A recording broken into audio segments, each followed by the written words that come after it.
네, 안녕하세요.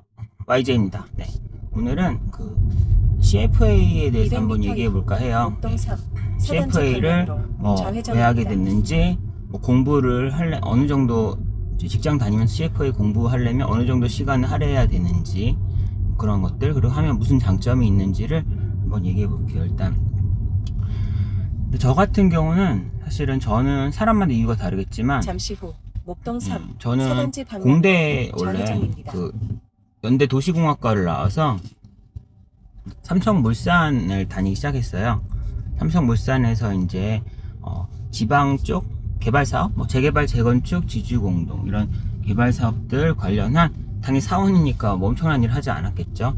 관련 막내로서 일을 하다가 이제 금융권에 너무 가고 싶어서 가고 싶은데, 사실은 금융권에서 금융권 컨택을 해봤어요. 그냥 그때 밑도 끝도 없이 자산운용사 쪽 분들한테 펀드 매니저가 돼보고 싶어서 자산운용사에 컨택을 해봤더니, 그냥 그때는 홈페이지에 전화번호 있고 이럴 때여가지고 그쪽에 제가 가고 싶은 회사, 가고 싶은 부서에 뭐 대리 뭐 이런 분들한테 전화해서 가고 싶은데 뭐 어떻게 해야 되냐 뭐 이런 거부터, 밥 한번 사달라, 커피 사달라 이런 식으로 해서 그냥 막 갔어요.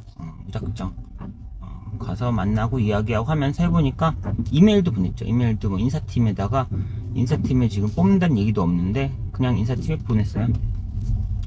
아직 안 뽑는 거 알지만 200m 보냈고, 나중에 혹시 뽑으면 다시 보낼 테니까 일단 참고나 해주세요 식으로 보내고서 막 하다가, 뭐 백날 그렇게 해도 결국은 얘기를 하더라고요. 그 형들도 네가 완전 공대 베이스에 그냥, 그러니까 금융을 너무 금융에 대한 지식 제로, 그러니까 뭐 경영학 부전공을 했었지만 저도 거의 사실상 지식 제로인 상태이기 때문에 잠시 후 너를 뽑기에는, 금융권에서 뽑기에는 좀 부담스럽다. 그러니까 좀 더 금융에 대한 지식을 더 가지고 있던가, 금융에 대한 경험을 더 하던가 해서 얘기했는데, 그때는 전 사실 더 공부할 생각이 없어가지고, 그럼 금융에 대한 경험을 더 하는 거 어디 갈까요? 했더니, 그 당시에는 부동산 신탁사라는 게 약간 그 부동산 50, 약간 그런 느낌이잖아요. 부동산 50, 금융 50 그런 느낌이었어가지고, 부동산 신탁사를 거치면 약간 그런 금융적인 그런 실무 커리어가 좀 쌓일 것 같다라고 조언을 받아가지고,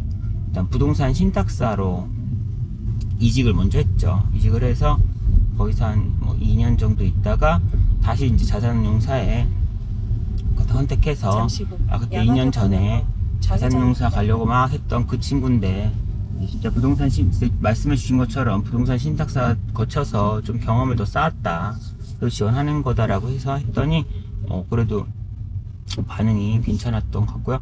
그래서 결국 운용사에 갔죠. 운용사에 가서 하다가, 뭐 사실 운용사 자체가 뭐 제가 생각했던 거랑 조금 달랐었는데, 그때 이제 그러다가 결국은 거기 잠시 후 투자자, 제가 운영하는 제가 펀드 매니저였으니까, 제가 운영하던 펀드의 투자자였던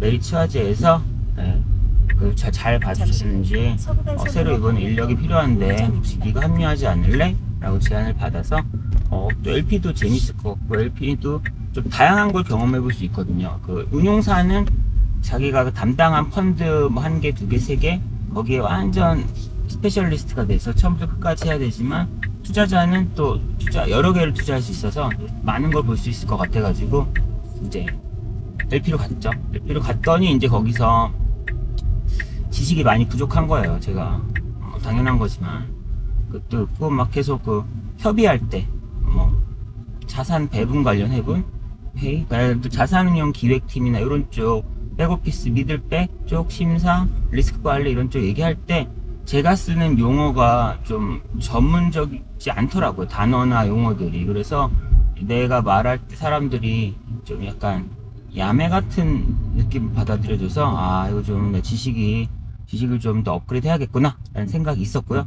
그런 느낌, 어제 공대니까 저는 그런 느낌이 있었고, 또 잘 보니까 보험사다 뭐든 이런 데서는 부서장급 이상으로 올라가려면 자산운용 쪽이잖아요. 결국은 CIO 가려면 주식 채권이라는 메인 투자 부분을 의사결정하는 사람이 돼야 돼요. 난 공대인데? 난 대체투자인데?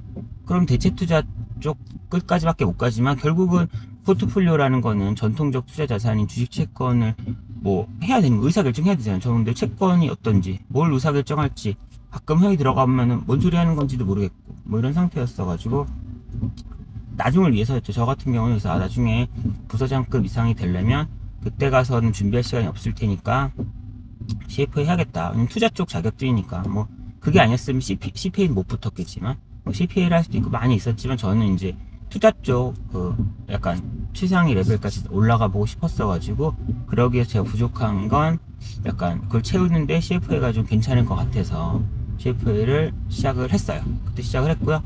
네. 험난했죠. 사실은 저는 엄청 험난했어요. 왜냐면 저는 영어도 잘 못하고 공대생이니까 그 경영학 부전공정도 했는데 뭐 그게 경영학이라는 게 레인지가 엄청 넓잖아요. 뭐 투자라는 것은 진짜 경영학 전체에서 또 일부잖아요. 근데 부전공이라고 수박 겉핥기씩 했으면 투자론 하나는 했겠죠. 그리고 뭐 코퍼레이트 파이낸스는 했겠지만 그 외에 나머지 거는 다른 부분이 있죠. 뭐 생산 쪽 뭐 이런 거 마케팅 이런 부분이었을 테니까 전혀 뭐 지식의 뎁스에는 도움이 안 됐어가지고 그러니까 좀 폭넓게 되었으니까 그래서 CF를 하게 됐어요. 하게 돼서 뭐 결과론적으로 말하면 하게 돼서 당연히 큰 도움이 됐어요. 그러니까 저는 그 분야에 있으니까 사실은 저 이거는 나중에 부서장 임원 됐을 때 유용하겠지라고 했는데 의외로 의외가 아니죠. 실무할 때 하나하나에 다 도움이 되더라고요. 지금도 요즘에 약간 대책 투자나 이런 부분이 옛날에는 프로젝트 파이낸스라고 해야 되나? 하나의 어떤 프로젝트에 대한 투자 건들밖에 없었는데 요즘에는 기업, 그러니까 코퍼레이트인데 인프라성 업을 종사하는 그런 회사, 일반 회사, 코퍼레이트에 대한 뭐 투자, 유상증자, 아니면 에쿼티 투자, M&A 인수금융, 아니면 뭐 대출, 다이렉트 랜딩일 수도 있고 이런 것들, 아니면은 뭐 부동산을 가지고 있는 이거 사실상 부동산 회사인 것 같은 그런 회사에 대한 투자. 아니면 리츠도 그렇죠. 리츠는 다수의 부동산 자산을 가지고 있는데 실제 상장 회사잖아요. 상장 회사기 때문에 유상증자든 어떤 파이낸싱 범위든 다 지금 일반 회사처럼 하고 있고 실제 그렇기 때문에 애널리스트들도 제가 알기로는 그러니까 대체 투자를 하던 사람이 리츠 애널리스트를 하는 게 아니라 다른 분야의 애널리스트를 하다가 리츠 애널리스트로 넘어가고 있죠. 그래서 전반적으로 어쨌거나 대체 투자가 많이 그 프로젝트성으로만 옛날 하다가 지금은 코퍼레이트성 부분도 프라이빗 댓이나 프라이빗 에쿼티나 VC나 이런 쪽에서는 완전 기업 분석인 거죠. 그리고 그런 부분이 가고 있어서 사실 대체 투자에서도 이제는 기업 분석이 필요해서 뭐 그런 의미에서 예측한 건 아니지만 저는 나중에 임원이 되고 뭐 그때 갔을 때 주식 채권 의사결정할 때 개뿔 알지도 못하는 놈이 주식 채권에 대해 의사결정을 한다고 난리야 막 이런 식으로 그런 욕 먹먹기도 싫고 무시당하기도 싫어서 한 건데 본의 아니게 대체 투자 자체에서도 기업 분석이라는 코퍼레이시라는 부분이 필요해지는 세상이 와서 지금 저는 우연이지만 실무 시점에서도 많은 도움이 되고 있는 상태입니다. 네. 일단 CFA를 왜 하게 됐는지는 여기까지 하겠습니다.